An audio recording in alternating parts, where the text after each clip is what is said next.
Quitte la maison de ton père. Va dans les lieux où je te montre. Et à moi l'Éternel, je ferai de toi le père de multitudes. C'est la dire que aussi longtemps qu'Abraham est dans la maison de son père, aussi longtemps qu'Abraham n'a pas quitté sa famille, il ne sera jamais le père de multitudes. Mais qu'Abraham a quitté, quand il a fait son exode, maintenant l'Éternel commence à se révéler. L'Éternel commence les séances des apparitions à Abraham.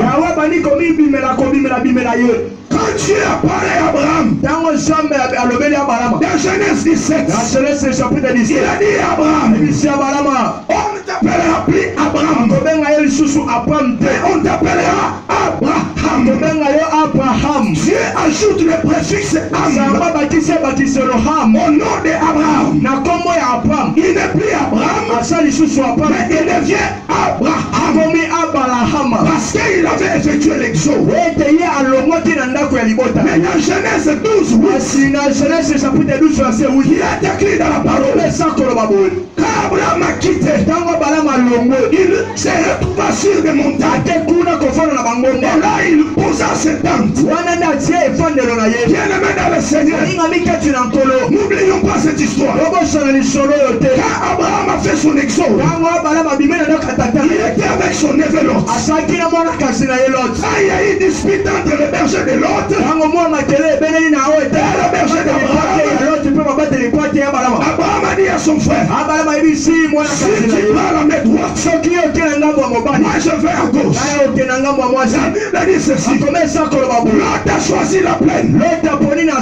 Il a aimé cette plaine-là. Et Abraham, il avait une autre vision. La vision de Lot n'était pas celle d'Abraham. La vision de ton frère, ce n'est pas ta vision. La vision de ton voisin, ce n'est pas ta vision. C'est que ton père te fait en fait.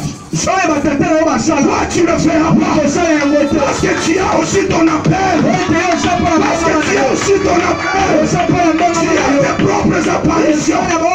Tu as tes propres miracles. Parce que Dieu fait chaque chose à son temps. L'autre a choisi la plaine. Mais la Bible dit Abraham a choisi les montagnes. Alléluia. Pourquoi il a choisi les montagnes? Nous avons dit que hier, que l'aigle a une localisation. Les aigles habitent la montagne. Parce que ce soir je parle aussi de la vision de l'aigle. L'aigle n'habite pas les bas. D'ailleurs, n'oublions pas que la montagne a trois parties. Il y a les bas de la montagne, il y a aussi le milieu de la montagne, mais il y a les sommets. Est-ce que tu me comprends? Amen. Tout le monde dit à haute voix, les bas de la montagne. Les bas de la montagne. Je vais t'entendre, les bas de la montagne. Les milieux de la montagne. Les sommets de la montagne. Dis Amen. Amen. Pourquoi Abraham choisit la montagne? Parce qu'Abraham avait la révélation. Il savait que Dieu, quand il veut descendre, il pose d'abord ses pieds sur le sommet de la montagne. C'est le psaume 95, verset 4 à 5. La Bible déclare les sommets de la montagne appartiennent à l'Éternel. Alléluia. Amen. Et là, quand Abraham choisit les montagnes, parce qu'il savait que Elohim descendait. Alléluia. Amen. Mais Lot n'a pas choisi la montagne. Parce qu'Abraham était un aigle. Ouvrons une petite parenthèse. Parlons un peu de l'aigle. L'aigle, c'est un oiseau. Parmi tous les oiseaux. Alléluia. Amen. Mais il y a une très grande différence. Il n'y a aucun oiseau qui vole comme l'aigle. Amen. Amen. Il n'y a aucun oiseau qui vole comme l'aigle. Quand l'aigle vole, il prend des hauteurs. Et quand il monte bien, et là sa vision devient claire. Si l'aigle est au bas de la montagne, il ne peut pas voir. Si l'aigle est au milieu, il ne peut pas bien voir. Mais il doit monter. Il doit prendre des hauteurs. Oh, j'ai dit ce soir à quelqu'un, je parle à un aigle. Tu dois monter. Tu dois monter. Tu dois monter. Tu dois monter. Tu dois monter. Tu dois prendre des hauteurs. Parce que le bas de la montagne n'est pas ta place. Le milieu de la montagne n'est pas ta place. Mais ta place à toi, c'est au sommet de la montagne. C'est au sommet de la montagne. C'est là où il y a les rendez-vous de victoire. Alléluia. Amen. Quand l'aigle monte au sommet, là il peut bien voir. La vision devient claire. À part la localisation de l'aigle, l'aigle a ce qu'il mange. L'aigle ne mange pas n'importe quoi.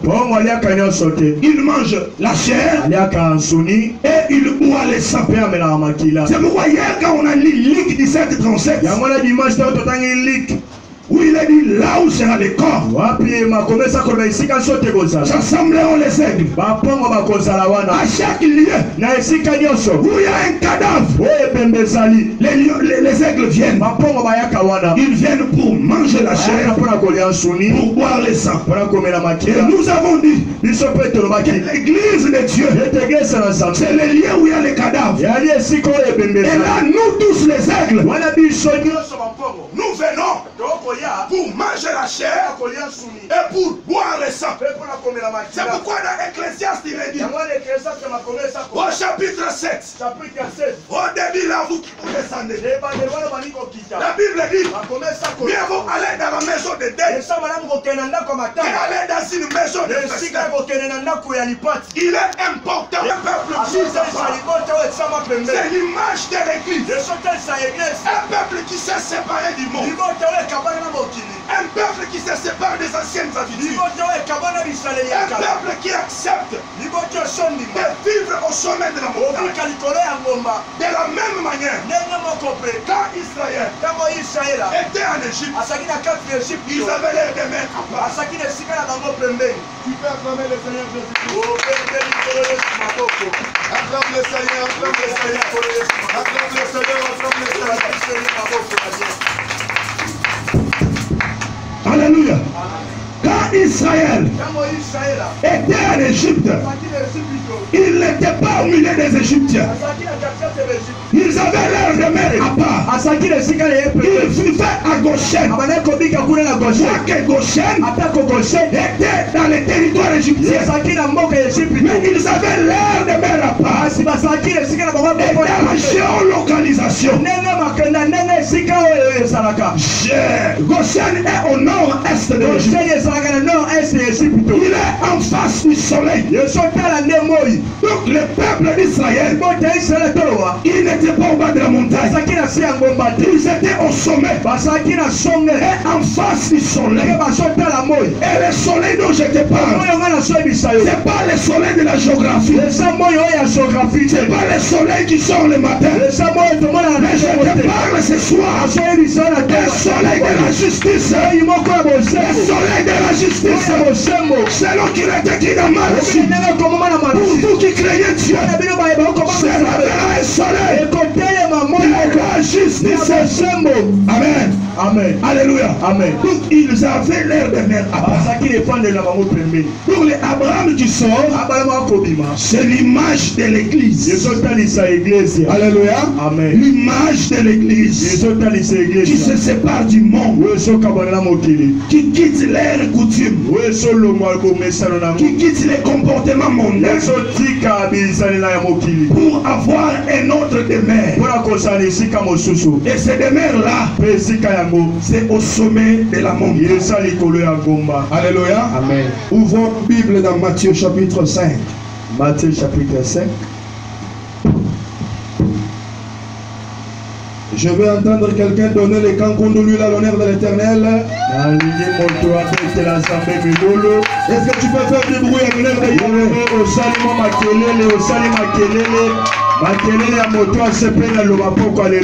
Amen. Amen. Amen. Je suis dans Matthieu chapitre 5, verset 14. Matthieu chapitre 5, verset 14. Matthieu 5, 14. Peuple-mi, pour une nouvelle parole du Seigneur. Matthieu chapitre 5, verset 14, nous lisons au nom de Jésus-Christ. Vous êtes les lumières du monde.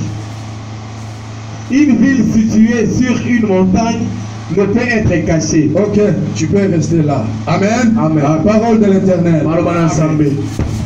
Quand Abraham a quitté son père et sa mère, je dis que c'est l'image d'un peuple. C'est l'image de l'église. Alléluia. Amen. Selon la définition simple, l'église veut dire ecclésia. Ek plus lésia. Donc l'église c'est la symbiose des deux mots. Alléluia. Amen. Il y a ek et il y a aussi lésia. Ek veut dire les appelés. Lésia veut dire ordre. L'église veut dire les appelés ordre. L'église veut dire les appelés ordre du monde. Ils ne vivent plus selon le système du monde. Ils ne se comportent plus comme les mondains. Ils ne s'habillent plus comme les mondains. Ils ne marchent plus comme les mondains. Mais il y a une grande confusion actuellement. Nous cherchons le monde et nous trouvons le monde à l'église. Gloire au Seigneur. Parce que ici je n'ai pas trouvé le monde. Mais ici j'ai trouvé quand même les enfants de Dieu. Papa Dieu va mettre en bas pour Amen. Ici je n'ai pas trouvé le monde ici. Mais dans le il y a Papa Gilles. Est-ce que Papa Gilles va commettre mon nom à son bien? Alléluia. Amen. Maintenant, quand ce peuple quitte le monde, ils acceptent de suivre la volonté de Dieu. Ils habitent au sommet de la montagne. Parce que quand ils sont à la montagne, leur vision devient la vision de l'aigle. Alléluia. Amen. Rien ne restera caché pour eux. Abraham habitait au sommet de la montagne. Dieu accompagné de deux messagers ou les deux anges. Jamais Ils allaient pour détruire Sodome et Gomorrhe. Personne d'autre ne le savait. Mais Dieu dit, achérai-je à mon serviteur Abraham? Ce que je vais faire à Sodome et Gomorrhe, il révéla les secrets à Abraham. Bien-aimé dans le Seigneur, si tu habites le sommet de la montagne, rien ne restera caché pour toi. Tout te sera révélé.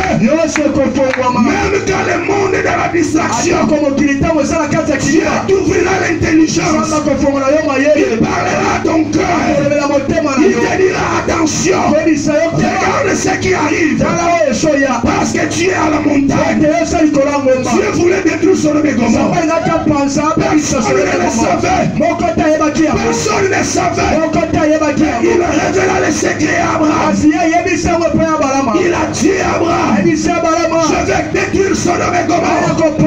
Car le péché sont arrivés jusqu'au trône. Bienvenue dans le Seigneur. Restons au sommet de la montagne. Restons à la montagne de Dieu. Et la montagne de Dieu pour nous sera révélée. Pour nous sera révélée La prophétie de l'humanité. La prophétie de l'église. La prophétie d'Israël. La prophétie sur le nucléaire. La prophétie de la troisième guerre mondiale. Nous serons révélés parce que nous sommes à la montagne. Alléluia. Amen. C'est pour ça que vous avez remarqué dans les villes antiques, comme la ville de Jéricho, même la ville bien-aimée de Yerushalayim, on plaçait des sentinelles. Alléluia. Amen. Au-dessus de la muraille. Qu'est-ce que ces sentinelles faisaient? Elles veillaient pour voir. Et les sentinelles, elles avaient les yeux braqués sur l'horizon. Elles voyaient de loin. S'il y a une guerre qui vient, ils allaient sonner la trompette. Alléluia. Amen. Selon ce qui est écrit dans Jérémie 6,17. J'ai placé des sentinelles auprès de vous. Soyez attentifs au son de la trompette. Parce que ces sentinelles, elles étaient au sommet. Elles étaient sur les mireilles. Ils avaient les yeux fixés à l'horizon pour voir tout ce qui arrive. Alors que ceux qui étaient dans la ville, dans la distraction, ils ne savaient pas. Alléluia. Amen. Ceux qui étaient au bas, en pleine ville, ils ne savaient pas que quelque chose arrive. Mais ceux qui sont au sommet, ils pouvaient voir des choses. Je vais te révéler de bonnes choses. Apocalypse chapitre 4 verset 1. Apocalypse chapitre 4 verset 1. Jéhovah, Seigneur, aide ton église à comprendre ces choses. Nous sommes ce soir de l'histoire de l'humanité. Apocalypse chapitre 4, premier verset. Je lis au nom de Jésus. Amen. Après cela, je regardais. Et voici une porte était ouverte dans le ciel. Alléluia. Amen. La première fois que j'ai entendu comme le son d'une trompette et qui me disait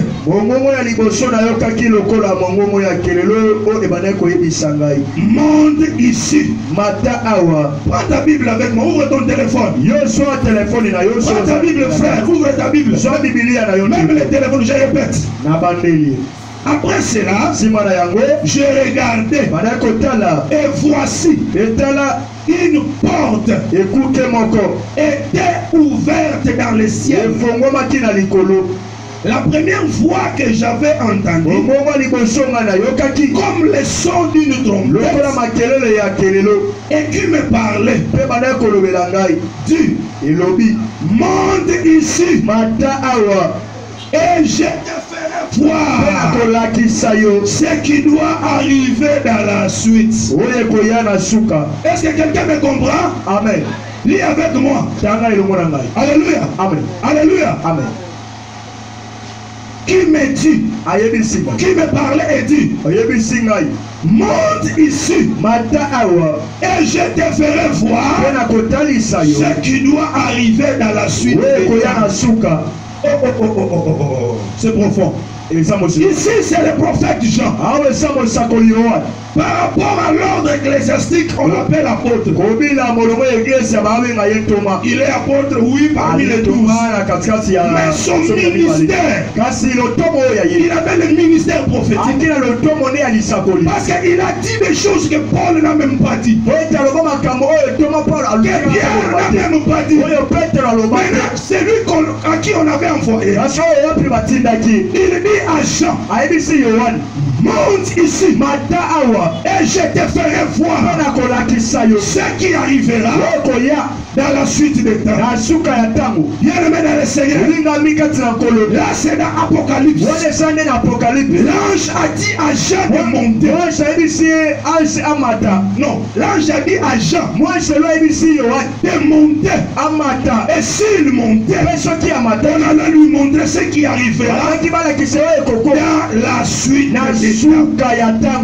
Bien-aimé dans le Seigneur, quand Jean a monté, il y a eu des choses terribles que vous appelez Apocalypse, qui ont été révélées à Jean.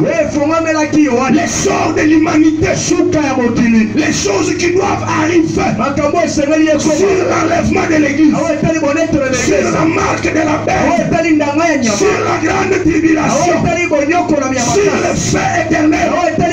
Ce sont des choses qui ont été révélées à Jean après avoir monté. Celui qui est au sommet, il a les capacités de voir ce qui arrivera à la suite des temps. Bien-aimé dans le Seigneur, le monde pense que tout s'arrêtera là. Il y a des choses terribles qui vont s'abattre sur la terre. Il y a des choses que l'église doit connaître. Nous devons cesser des histoires de garder l'église toujours au bas de la montagne. Non. Nous devons amener l'église au sommet de la montagne. On parle à l'église ce qui arrivera. On parle à l'église sur l'enlèvement. On parle à l'église sur la grande tribulation. Parce que ce sont des choses qui vont arriver. Alléluia. Amen. C'est pourquoi nous, l'église, nous devons rester là. Car là au sommet, nous ne serons pas seuls. Nous sommes avec quelqu'un. Et cette personne-là, il nous explique ce qui va arriver dans la suite des temps. Matthieu chapitre 24. Matthieu chapitre 24. Est-ce que nous pouvons acclamer le Seigneur? Est-ce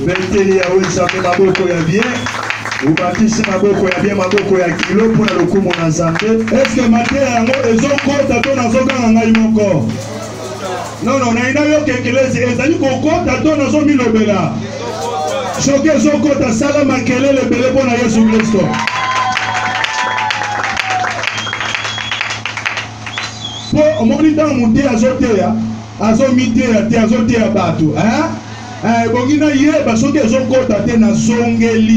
non, parce que enseigner, c'est communiquer une connaissance. C'est pas crier, waouh. Non. Alors il faut que les gens comprennent quelque chose. Est-ce que les amis kokota penza? Bien.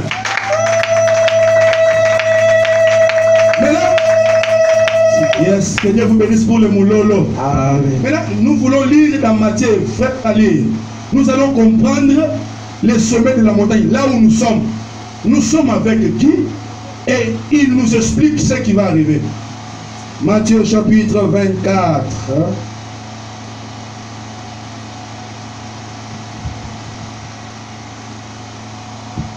Matthieu chapitre 24, le premier verset. Bien-aimé, tu lis tout doucement.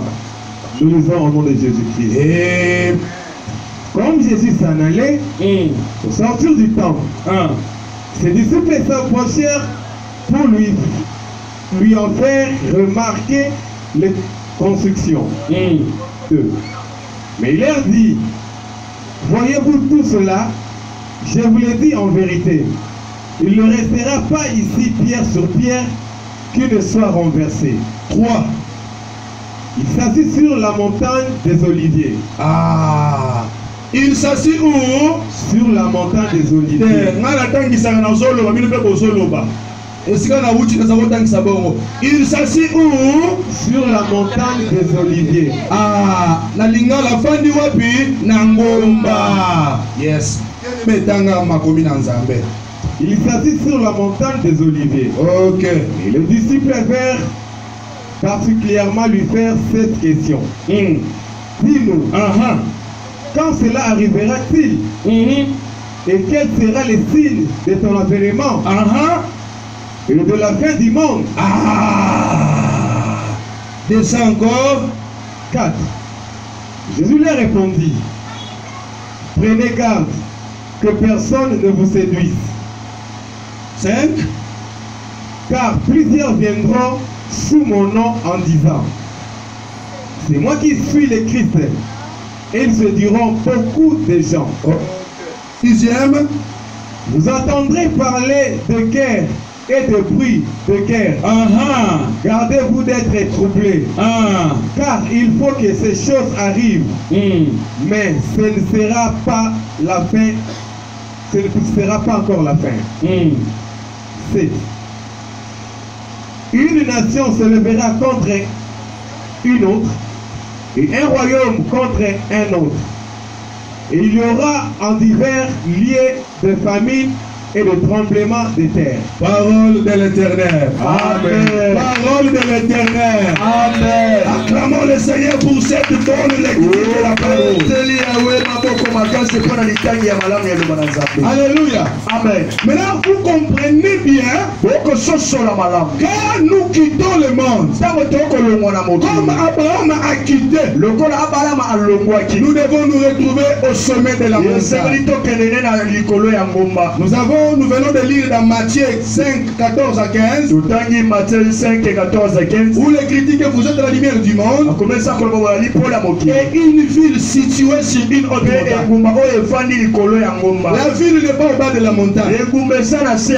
Elle n'est pas au milieu, mais elle est au sommet. Parce qu'au sommet, c'est là où l'Éternel descend. Mais dans Matthieu chapitre 24, les disciples se sont approchés pour faire voir à Jésus la construction de la ville. Et quand le Seigneur regarde en étant un prophète, n'oubliez pas, notre Seigneur Jésus était à la fois prophète, était à la fois sacrificateur, il était à la fois roi. Maintenant, à cet instant-là, il ouvre l'onction prophétique. L'aigle s'ouvre. Il voyage depuis ce temps-là jusqu'à l'an 70 après Jésus.